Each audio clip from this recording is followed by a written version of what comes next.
Hai murid, selamat datang ke channel Cikgu. Sekiranya ini adalah video pertama murid untuk digunakan sebagai bahan rujukan, Anda boleh subscribe channel Cikgu di YouTube untuk memperolehi lebih banyak video yang boleh Anda gunakan sebagai bahan rujukan untuk mata pelajaran matematik tambahan dalam persiapan menghadapi peperiksaan. Seperti biasa, cikgu memilih satu lagi soalan peperiksaan, dan soalan ini adalah soalan kertas 1. Okey, dan seperti mana sedia maklum, sekiranya ia adalah kertas 1, maka ia mestilah dijawab, wajib dijawab. Okey, seperti mana yang cikgu sentiasa mengingatkan murid-murid, sekiranya nak berjaya dalam menyelesaikan soalan matematik tambahan, penting adalah persediaan yang rapi. Okey, maksud persiapan rapi di sini ialah pengetahuan yang lengkap berkenaan dengan satu-satu tajuk. Seterusnya, latihan untuk mantapkan diri, dan biarlah latihan itu konsisten berterusan. So ini adalah tip-tip bagi murid-murid yang ingin memperolehi markah baik dalam matematik tambahan. Okey, sekarang kita teruskan dengan soalan. Okey, cuba kita memahami kandungan soalan dan bagaimana kita akan memahami dan mengaitkan soalan itu dengan tajuk. Seterusnya, untuk menjawab soalan itu, maka kita perlukan formula ataupun satu-satu hubungan, dan ia hanya diperolehi daripada salah satu subtopik dalam topik berkenaan. Okey, perhatikan di sini soalannya. Okey, perhatikan. Okey, diberikan ada dua punca root, ya, perhatikan, given m and n are the root.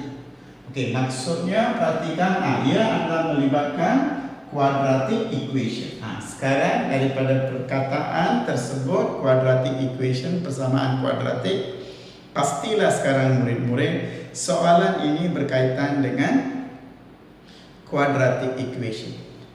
Okey, tapi quadratic equation dengan fungsi kuadratik lain, quadratic functions dengan quadratic equation lain. Ada, memang dua-duanya adalah kuadratik, tapi kandungan penerangan berkenaan dengan equation dengan kandungan penerangan berkenaan dengan functions ada beza sikit. Sekarang mana satu? Adakah ya kita nampak soalannya adalah equation. Tapi kita belum baca lengkap, sebab kita ada dua sini sekarang. Okey, seterusnya itu. Okey, perhatikan sekarang equationnya adalah x kuasa 2 tolak k dalam kurungan x kuasa 1 tambah 3 bersamaan dengan kosong. Okey, find the range of value of k. Dia kata find range value of k. Range. Bila disebut equal, find the value of k lain. Kalau sekiranya soalan kata find the value of k, okey, carikan nilai k, itu maksud lain. Yang ini adalah range the value, julat nilai k. Ada beza dia. Bila ada equation, maksudnya equal, kita boleh cari nilai k. Kalau minta julat, mesti julat maksudnya melibatkan ketidaksamaan, inequalities. Sama ada dia lebih daripada kosong ataupun kurang daripada kosong. Sekarang jelaslah kan murid? So di sini sekarang murid-murid faham, untuk selesaikan soalan ini, ya, kita perlu gunakan inequalities yang anda belajar di bawah tajuk quadratic function ataupun fungsi kuadratik. Okey, ya. Apa yang kita akan gunakan daripada fungsi kuadratik ini nak menentukan julat nilai untuk k? Okey, perhatikan, ya. Okey, sekarang perhatikan ya, diberitahu, okey, ada satu kuadratik mempunyai dua. Yang ini katakan M, yang ini katakan N. Okey, perhatikan sekarang daripada gambar raja ini. Root maksudnya apa? Ataupun punca. Okey, apa maksud root ataupun punca? Maksud root dan punca adalah lengkuk kuadratik itu akan menyilang aksi X, ya, kuadratik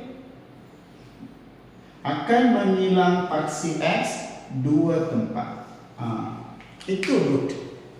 Okey, so titik-titik mana di mana lengkuk itu akan menyilang aksi X, titik X itulah roots ataupun punca. So sekarang jelaslah gambar raja daripada penerangan. Ini gambar raja maksudnya. Okey, perhatikan gambar raja ini, cuba kaitkan gambar raja ini dengan inequalities dalam kata julat. Bagaimana kita nak kaitkan? Itu penting. Kita dah tahu ya, ini keadaan, iaitu hubungan di antara curve ataupun kuadratik curve ini dengan paksi X, ini keadaannya. Dan soalan ini melibatkan julat. Jika ia melibatkan julat, maksudnya melibatkan inequalities, ketidaksamaan. Bagaimana kita nak? Ya, murid-murid kena ingat. Iaitu untuk ini, ya, inequalitiesnya ialah B kuasa 2 tolak 4AC lebih daripada kosong. Inilah inequalities yang kita akan gunakan, ketidaksamaan kita akan gunakan untuk menyelesaikan soalan. So, bila nak kita gunakan yang ini, maka kita perlukan B, kita perlukan A dan kita perlukan C. Dari mana kita perlukan? Dari mana kita akan peroleh?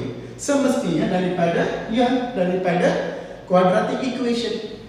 So, kita perlu dapatkan. So, kita dah mengenal daripada penerangan, kita dah mengenal inequality sebab soalan kata cari julat, bukan cari nilai. Okey, so kita dah mengenal. So, bila kita nak gunakan ini, kita perlukan informasi apakah B, apakah A dan apakah C. Dari mana kita akan peroleh A? Ya, daripada persamaan. Okey, sekarang kita akan teruskan. Okey, apakah A, B, C daripada equation? Okey, turunkan X kuasa 2 tolak K X tolak 1 tambah 3 sama dengan kosong. Okey, kembangkan. So, kita perlukan dalam bentuk AX kuasa 2 tambah BX tambah C sama dengan kosong. Baru kita boleh kenal ABC. Boleh? Okey. Kita kena susun dulu dalam bentuk yang dikendaki tadi. So, maka ini adalah X kuasa 2. Okey, semasa pengembangan kerap kali cikgu ulang, pastikan tanda. So, negatif positif adalah negatif KX.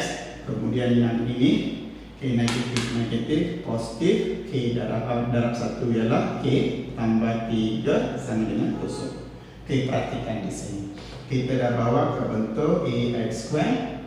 Okey, tambah BX tambah C sama dengan kosong. Okey, A-nya apa? Okey, A adalah 1. B-nya apa? B adalah negatif A. C-nya apa? C adalah K tambah 3 sama. Okey, itu saja, bukan sama. Okey, so sekarang kita dah mengenal A, B dan C. Okey, sekarang kita dah tahu untuk menentukan julat K, kita perlukan satu inequalities. Dari mana? Ya, kita dah dapat daripada informasi, iaitu graf kuadratik itu akan menyilang, iaitu mempunyai dua root. Dua root maksudnya, ya, lengkuk itu, kuadratik itu akan menyilang paksi X pada dua tempat, ke dua root. Tadi cikgu dah terangkan. Dalam keadaan itu, ya, apakah inequalities yang kita akan gunakan? B square minus 4AC more than 0 ataupun lebih daripada kosong. Okay, so hubungan kita dah tahu, inequalities kita dah mengenal. Nak selesaikan ataupun nak menentukan julat K, maka A, B, C perlu dicari. Ya, kita dah cari daripada persamaan kuadratik yang diberikan. Okay, sekarang kita akan gunakan ke dalam inequalities ataupun dalam hubungan tadi untuk menentukan julat K. Kita teruskan, ya. Okay, cikgu padamkan ni. Okey, sekarang cikgu tuliskan hubungan tadi yaitu B square minus 4AC more than 0. Oke, kita gantikan sekarang. A berapa? Oke, B berapa? Negatif K. So, negatif K kuasa 2 tolak 4. A berapa? 1. Kita gantikan C berapa? K tambah 3 lebih besar daripada 0. Oke, sekarang kita padamkan ini dulu. Oke, sekarang kita teruskan. Yang ini jadi K kuasa 2. Oke, so yang ini negatif 4 darab. So yang ini adalah K tambah 3 lebih besar daripada 0. Oke, kembangan seperti biasa pastikan tanda. So ini adalah K kuasa 2, positif, negatif 4K. Nah, kemudian yang ini negatif positif negatif. Oke, 12. Oke, so sekarang perhatikan. So 4 adalah 12. Lebih daripada 0. Okey, perhatikan sekarang. Inilah inequalities. Okey, kita dah tentukan inequalities sekarang. Okey, bagaimana nak kita tentukan jumlah K pula? Sekarang cikgu kena bincangkan asas berkenaan dengan bagaimana nak kita menentukan jumlah. Sebelum itu kita tentukan apakah root tadi, iaitu apakah N dan N tadi. Okey? Okey, daripada sini kita dapati adalah K tolak 6. Anda boleh gunakan kalkulator kan? Untuk menentukan nilai K Anda boleh gunakan kalkulator. Okey, tak ada masalah ya. Okay, so di sini ialah K tolak 6. Di sini adalah K tambah 2 lebih daripada 0. So dari sini kita dapati K tolak 6 sama dengan 0. K adalah 6. Okey, satu lagi ialah K tambah 2 sama dengan 0. K adalah negatif 2. Okey, so dua nilai K kita dah peroleh. Okey, kita nak tentukan jumlah dia. Bila nak tentukan jumlah, itu pun perlu anda faham. Bagaimana kita nak tentukan jumlah? Okey, jumlah boleh ditentukan dengan menggunakan graf. Kalau masih ingat murid-murid. Okay, perhatikan ya. Perhatikan di mana? Ya. Okey, so sekarang cikgu padamkan bahagian ini. Okey, cikgu nak bincangkan berkenaan dengan bagaimana kita nak tentukan jumlah. Okey, K tadi berapa? Okey, K satunya berapa tadi? Ya, 6. K satu lagi ialah negatif 2. Okey, daripada situ kita dapat iaitu K tolak berapa tadi? Ya, 4K lagi. Ya, tolak 12 sama dengan 0. Lebih daripada 0. Okey, lebih daripada 0. Okey, perhatikan di sini. Okey, so tadi kita dapatkan 62. Okey, sekarang perhatikan. Okey, yang ini untuk menentukan inequalities ataupun jumlah.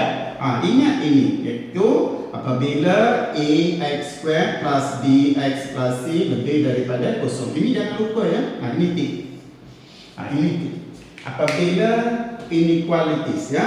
Quadratic inequalities dia seperti mana yang cikgu tuliskan lebih daripada 0. Untuk menentukan pastikan A sentiasa positif ya, positif. Pastikan sentiasa positif. Okey, sentiasa positif. A sentiasa positif. Okey, jika A positif dan quadratic inequalitiesnya adalah lebih daripada 0, ini tip dia.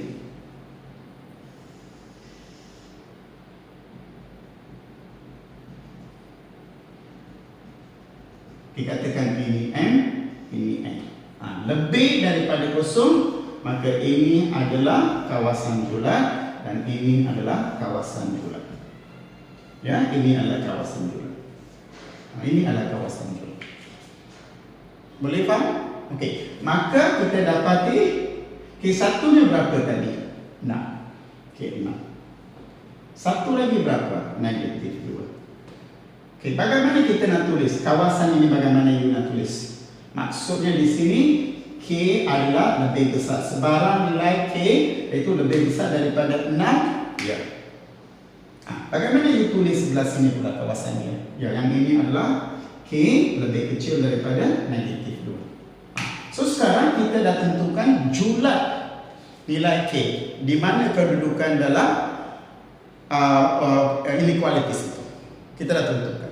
So akhirnya kita perolehi jawapan adalah, ya, kita dapati satunya adalah K lebih besar, ya, julatnya adalah lebih besar daripada 6. Satu lagi kawasan merangkumi ialah K kurang daripada -2. So ini adalah cara penyelesaian yang melibatkan, ya, quadratic inequalities di bawah tajuk fungsi kuadratik.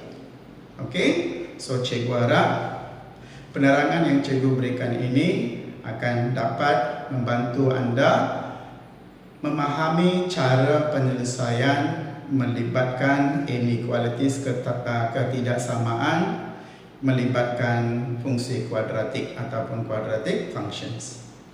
Okey, so sekiranya penerangan ini anda rasa puas hati ataupun dia faham apa yang cikgu terangkan, memahami apa kandungan dan cara penyelesaian.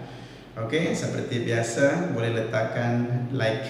Okey, sekiranya anda suka penerangan cikgu, berpuas hati, boleh letakkan ataupun tekan like. Okey, sekiranya jika anda dapati ia ini sesuai untuk kawan-kawan anda boleh kongsi, boleh share ataupun boleh recommend video ini dengan rakan-rakan. Okey, seperti biasalah, rakan di kelas ataupun di sekolah ataupun di luar. Okey, untuk mendapatkan lebih banyak video dalam YouTube, pastikan sentiasa selepas satu-satu video itu tekan butang loceng ataupun bell button supaya anda boleh dapat dapat lihat video-video lain daripada channel cikgu. Baik sekali, seperti biasa, ya, setelah memahami satu-satu, ya, perlu dipraktis. Bukan setakat tengok, faham tidak, anda perlu praktis. So cuba pilih soalan-soalan seakan dengan soalan ini, buat latihan. Sebab dengan membuat latihan yang kerap dan konsisten akan menjadikan anda lebih cemerlang dalam matematik tambahan. So seperti biasa, cikgu ucapkan terima kasih.